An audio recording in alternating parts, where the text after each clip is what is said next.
Hi there, everybody. I'm J.R. Jim Ross alongside my good pal, Jerry the King Lawler. J.R., I'm really glad to be here. Hey, guys, I'm here too. Michael, get out of here. No one wants you. Yeah, Cole, you're ruining all our fun. Where was I? Oh, yes, this is the greatest week of fantasy football. There's, week 1 and 3, only 4 teams are playing, but this week, everybody's playing. That's right, the King. That means we've got to start a new tradition. This is the semifinals for the championship and the consolation and the dumper. So, without any further ado, here it is. A new tradition, Playoff Mania I.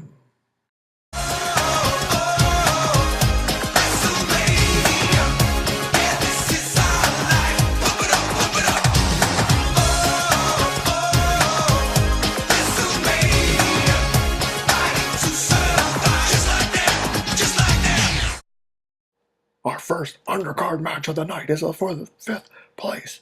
It is the Bacon Lettuce Tomato match, or the BLT. Number 5, Katie versus number 6, Bob. How did this matchup take place, King? Well, they both lost to the Barons, which is embarrassing in itself. But now they're always complaining about who's got to make who a sandwich. Now, we're finally going to get a match to see who's got to make who a sandwich. I'm excited, JR. Let's get to those promos. Katie, your team's performances would be a lot like your sandwiches. Stale, uninspiring, and after you want to puke for about 5 hours. But don't worry, you're used to mediocrity. How else you explain the to Eric? Bob, when I kick your butt at this week's playoff game, you officially are going to be the sandwich making and salsa minion for the entire draft party. If you can't handle that, then you best get out the kitchen. Oh boy, JR, I don't know about you, but that made me hungry. Let's get to the undercard match number 2, a consolation semifinal. It is a submission match where one never gave up versus the one that gave up. Number 7, Kara, who snuck in to the no dumper, versus number 11, Charlie, who somehow has won 3 out of 4 games, not setting his lineup. Hodor, Hodor, Hodor, Hodor, Hodor, Hodor, Hodor, Hodor, Hodor, Hodor, Hodor, Hodor. Hey everyone, this is Kara. This is Hodor's translator. He just wanted me to pass along a message to everybody in the league. First off, he said, Hodor, no dumper. Pretty excited about that. Looks like in the first half of the season, he was definitely destined for that dumper and had already cleaned off a spot in his cave to place that. But now it looks like back up into, I believe, 7th place. So that's pretty cool. For a while, he felt like the good luck chuck of fantasy football. It seems that every time we play someone, they would have their highest scoring game of the year. So we're glad that we got over that. As far as the upcoming playoffs, we just wanted to say, too bad for anybody that's ranked under us. If Hodor, with his vocabulary of 1, can figure out fantasy football, you should be ashamed of yourself. So too bad for that. Also, if Hodor does lose to Charlie this week, he will bow his head in shame to lose to somebody who does even set their lineup. So that's about it. Hodor just wanted to say good luck to everybody, and hopefully he will come out as the champion of the losers. On that note, Hodor. And of course, we only got smack talk from one of the participants. Now on to the 3rd undercard. It is the 2nd consolation semifinal.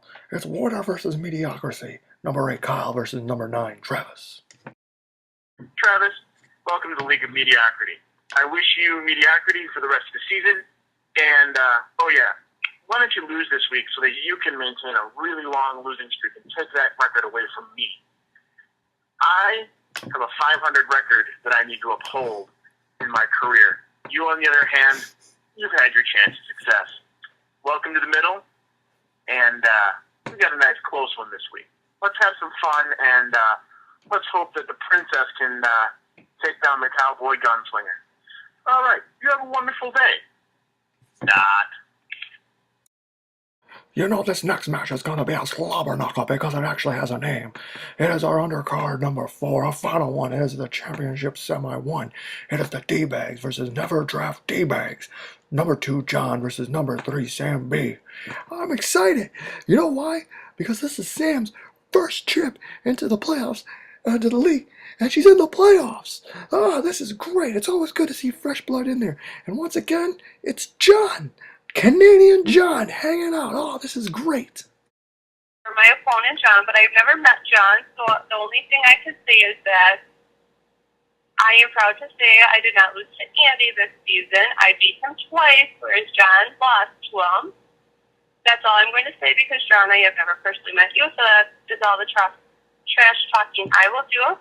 But I do have to trash talk our commissioner a little bit because his cockiness I see has subsided. I am not getting any more cocky text messages on Monday nights, which I kind of do miss. But I do have to say, though, Eric, if you do beat my husband this week, he can move in with you for the week because I don't want to listen to him complain all week because he lost you. So that is all the trash talking I have. Thank you, everybody, for a great season. It's been a great first season to me. So I see I got another bye week this week. That's pretty nice. The person that I guess I might be playing, I don't know. I don't even know how do women even get into fantasy football leagues? Like, how do you play fantasy football in the kitchen? Like, mixing up cakes and making sandwiches and stuff. Like, I don't think it's possible. Another easy win. Another dominating win. I guess while you're in there, I kind of like roast beef sandwiches. Ain't got a chance. God, JR, with undercards like that, I can't imagine how it can get any better. Oh, King, just wait till you see we have a double main event. Our first main event is actually the one that we most want to see. It is for the dumper. This is the matchup that everybody goes into the year hoping they don't get into, but want to see the most. And technically, with Andy making his third trip in 5 years into the Dumper Bowl, we might as well just call it the Andy Coppins event. So here it is, main event number 1, the Dumper Bowl. Hell in a Cell. Number 10, Sam J versus number 12, Andy. So what's left to be said about someone whose greatest fantasy accomplishment is winning a Dumper Bowl? Andy, your management skills make Matt Millen look like a genius. Dear God, JR, are you excited as I am that Andy's going to win the Dumper again and become a two-time champion of the Dumper?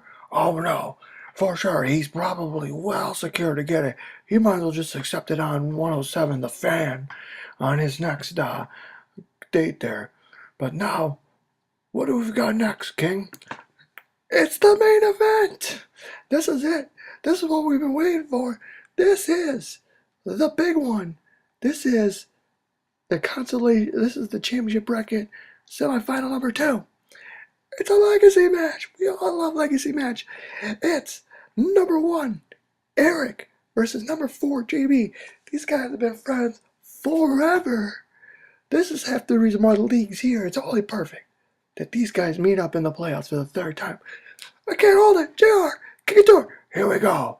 This is the main event. Let's do a quick summary of how we've got here. Hey, JR, if you don't mind, I'd like to do it. Oh, sure. Why not, Michael? Well, Andy finally made the championship. Oh, Michael, I gotta cut you off. You're too terrible. King, take it back. Oh, I'm sorry, folks. I don't know why I let him do it. Here is the story of how it came to be. JB versus Eric. In 2013, a man viciously drank a bottle of apple pucker and passed out and had one of the worst drafts in the league's history, and yet somehow still avoided the Dumper and not being involved in there. Andy Coppins. This year, the man's wife prevented him from being that drunk, but got Amanda drunk. Dana, good luck. She's coming after you. So Dana, cheers. The two men sat next to each other and bet ferociously over bottles of booze. knowing that this is where it was going to lead. This is how it became a match. If you smell what the Rock is cooking. Finally, the commish has come back to the video. And not soon enough, because every time that ugly hermaphrodite JB shows his stupid face with that Duff beer can in the background, everyone simultaneously closes their laptop and says, "Oh, I'm going to go take a leak. This guy sucks." Here we go. Week 15, you have the game, JB versus the People's Commissioner, The Rock. JB, you like to talk about 70 million years ago, back in the Stone Age of Reclaim the Trophy, when you beat The Rock in the playoffs against the likes of Devin Aromashadu, and later when you beat The Rock again for the consolation trophy, something Andy Toppins himself would scream like a girl for.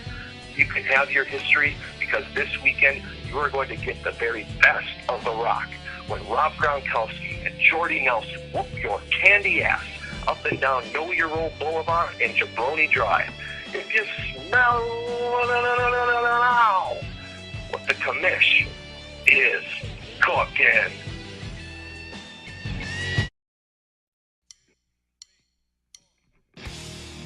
Time to play the game.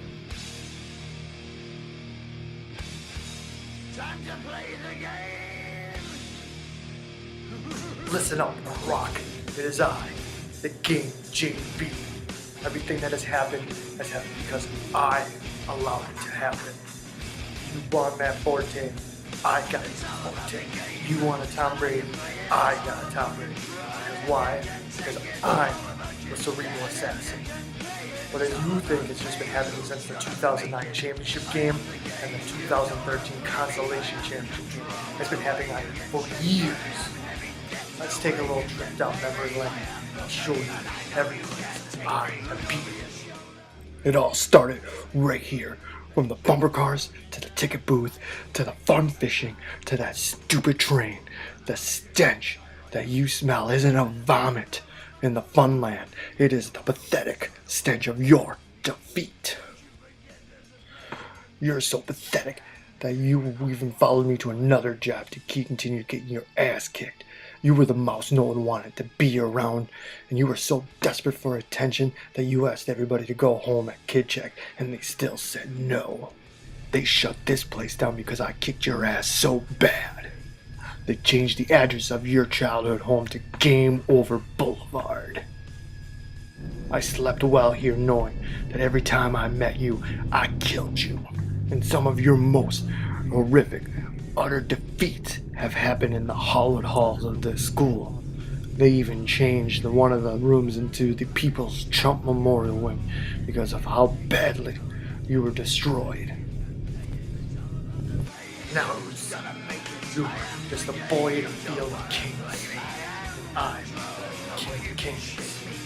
So this weekend, strap everything you got, shut the windows, board the doors, because you're gonna learn that I have the game, and it's time to play. Yeah, I don't know about you, but I'm excited. You're excited? Feel these nipples. I can't wait. This is a great new tradition that we are installing. That's right. I can't wait to be sitting next to you, Jerry King Lawler, as we are celebrating Andy holding the dumper in one hand and JB holding the championship in the other hand. Until next year, JB, take it away. Couldn't leave tradition on one of the biggest videos I've ever made. So, I'll see you on the fantasy gridiron. Whoa, whoa, PlayoffMania, pump it up, pump it up.